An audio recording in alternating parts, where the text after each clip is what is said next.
So, we've picked up our new toy. This is a BrightDrop 2025 600.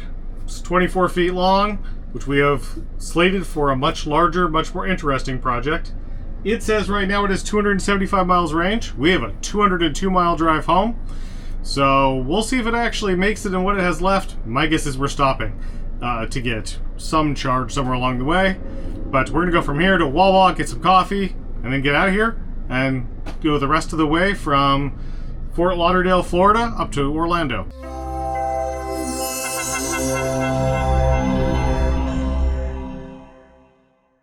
So already not a good start. When I put the route in, it wanted us to stop at Electrify America. I took that out. It now says we get there with 5%. 5% is well within the range that I would normally accept. Except I don't know the BMS on this yet, and it has all of 7 miles on it.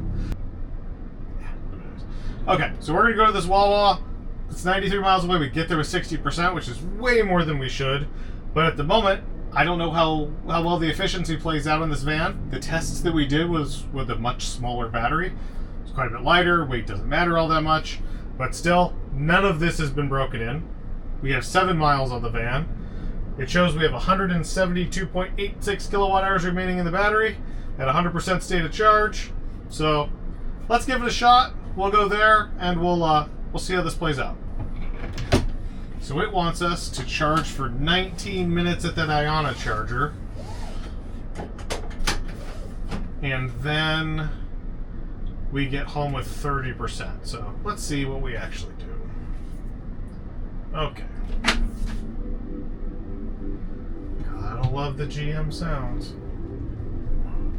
Ooh. Okay, let's go. I may have to play with those mirrors a little bit along the way, but we'll see. At the stop sign, turn right onto West Atlantic Boulevard. I don't wanna.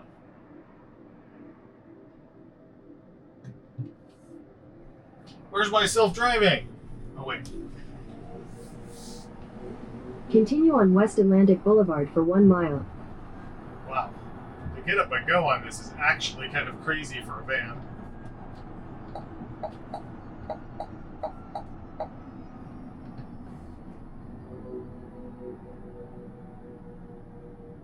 Oh. Okay. Next stop, 93 miles away. Well, I removed the Iona site because it became pretty apparent it wasn't going to be necessary. Wow, is it loud in here at 69 miles an hour. We're hitting 1.7 miles per kilowatt hour, which is about the same as the Silverado gets at this speed and average. And now we get all the way home with 8%, and that's doing nothing but climbing. This feels a lot like the type of math that you have to do in the Silverado when towing. We still have 140 kilowatt hours left in the pack. At 1.7, we should more than make and almost be able to return with that 150 miles. There's no way you'd make 300 miles and 140. Yeah, I know. Somebody else can do the math real quick on that, but we should have plenty. So let's see what we actually show up with. I may still stop because I want to see what the DC fast charge performance actually looks like lower in the pack, but I'll do that much closer to home. But overall, other than it's kind of loud in here, which is something that we will have to rectify regardless of which direction we go with this project, this thing drives like a dream. Hands off, it tracks perfectly straight. No hands, the other one's holding the phone. Adaptive cruise control is great, just kind of chugs along. It feels a lot like driving the Silverado and gets up and goes way faster than I expected. So, okay. Another 149 miles to go. I think I'm definitely going to find a place to stop and get coffee before we get home. First 100 miles down, we've used 62.4 kilowatt hours, so a little bit better than 1.6 miles per kilowatt hour, which is, what it's calculating. We have 110 kilowatt hours left in the battery. Doing some quick back of the napkin math, that puts us over 270 miles range, and that's averaging above 68 miles an hour. So that should get us there with 15 or 20 remaining. So it thinks we get there with 13%.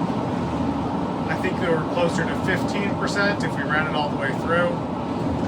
We still have 64% of the battery left, which is kind of crazy this far into the drive. Just this battery is huge. So overall, good trip so far. Everything's working like it's supposed to. We now have 109 miles left, or 109 miles total on the BrightDrop. So we'll get one battery cycle out of this drive, I think, or close to it. We'll have to do several more before we can start making any interesting changes, just to shake out any gremlins there might be floating around in this thing. Okay, quick stop because I needed coffee, and I wanted to make sure that, you know, DC fast charging was actually working. Stopped at the rest stop about halfway home. These Tesla chargers are not open to non-Teslas, but there's these Florida Power and Light ones, which are both expensive and slow.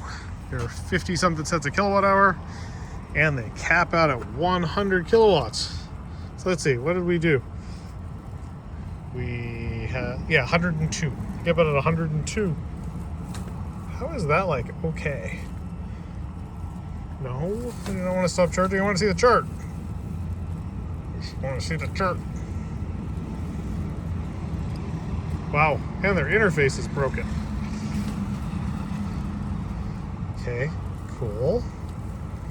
Let me see the chart.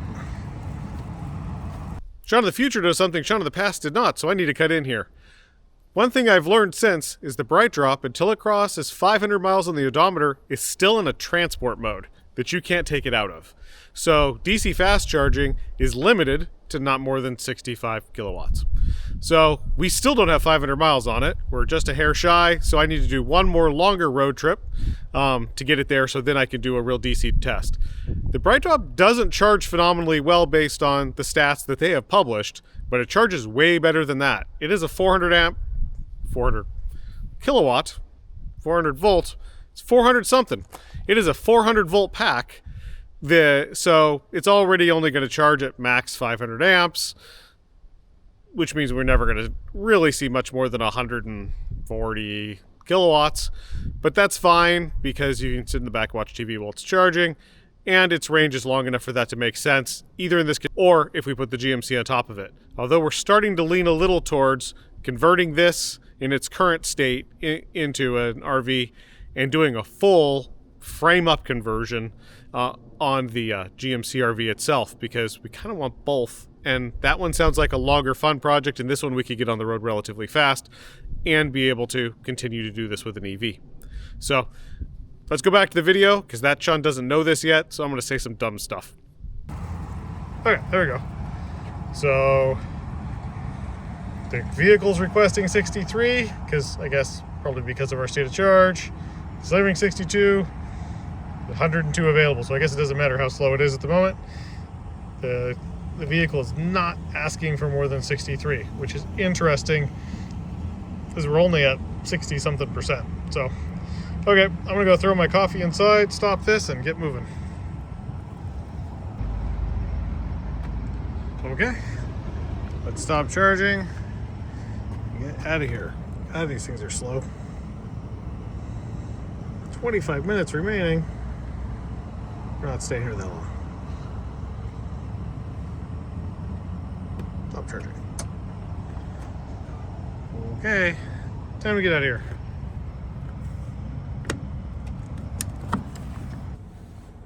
Okay, 87 miles to go. Says we get there with 25%. We added just about 7% charge in the 15 minutes we were here, which isn't phenomenal. It's a very slow charger. Still a 1.6 miles per kilowatt hour. Really, the range is amazing for what this thing is, which is a big brick. So 114 kilowatt hours in the battery. So time to get out of here.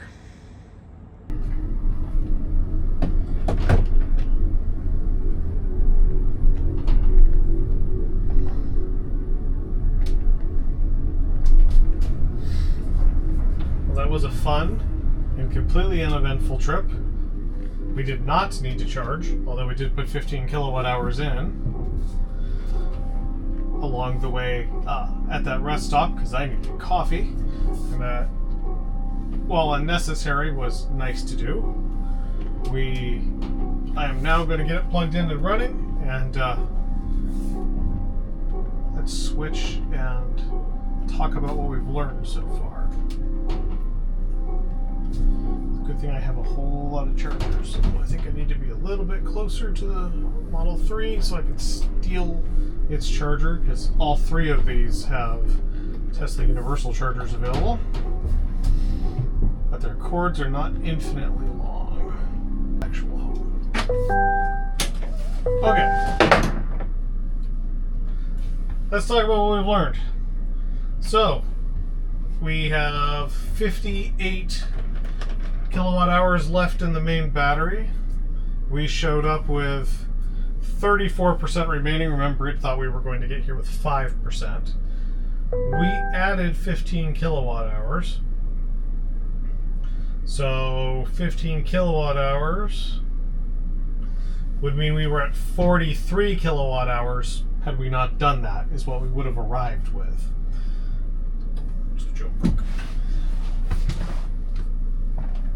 That means we would have showed up with approximately 25% of the battery. So the system is vastly overestimating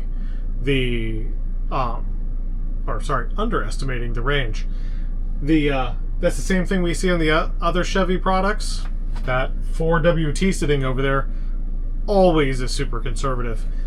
We came out at the end to, it's calling it 1.5 miles per kilowatt hour. It's right on the edge of 1.6 is 1.58. So, and that was with that last segment, we averaged 74 miles an hour. So overall, very impressed. It means the realistic range with this is 270 to 300 miles, which is what we've read, but I'm not sure I entirely believed, given that it's a very large brick. So the next question is going to be, what do we do next? Do I convert this into an RV that verbatim, take this wall down, which none of the upfitters we've seen have done, probably because they're trying to maintain warranty that I'm not.